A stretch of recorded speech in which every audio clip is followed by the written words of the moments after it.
I think that in general, the country would have been better served if we'd had a stronger program of, you might call them fiscal stimulus, tax cuts, support for states and local governments, a whole range of things like that, larger, sustained longer. And so there was less burden on the Fed to carry the burden of trying to get the economy growing again after we put out the financial fires.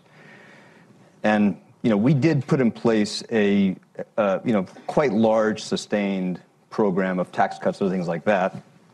They were ultimately overwhelmed by the cutbacks at the state level, and that put a big drag on the recovery, which was always going to be weak and damaged coming out of the financial crisis.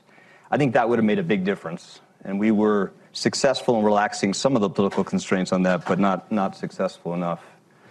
Housing is, tragically complicated, and the broad thrust of the programs we did were not large enough to offset a substantial part of the damage from a recession in which millions and millions of people lost their jobs.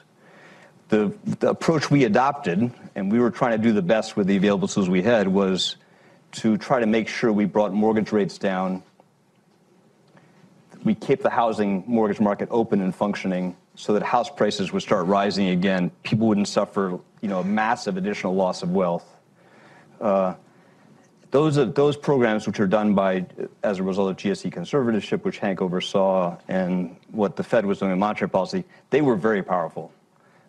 The programs we did to directly limit the risk people would lose their home unnecessarily, they helped 9 million people benefit from lower payments on their mortgages, and millions of people refinance who were underwater, but they were not large enough. And they came late in the process. They came too late.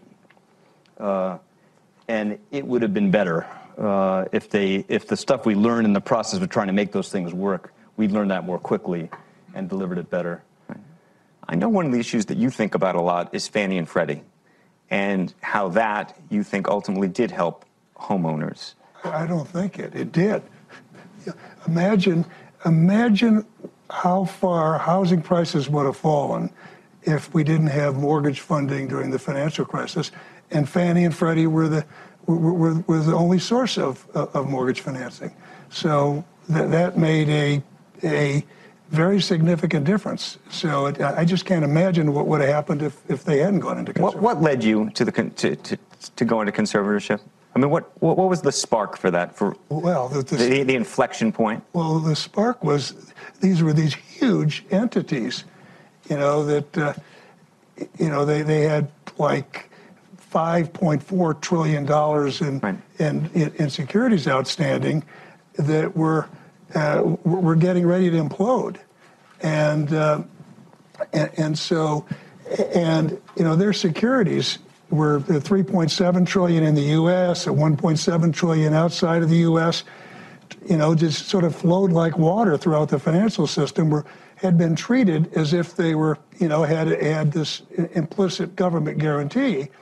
But these were entities that auctioned off sometimes 20 billion of debt in a week. They'd even had an auction that had gone wrong. So I'd started working, in the fall of 2006 with Barney Frank. Got permission from the Bush White House to compromise, and the president encouraged me to work out a compromise, and we were working, for a long time. But it took them at the end just getting ready to go down to have to go and get those emergency authorities.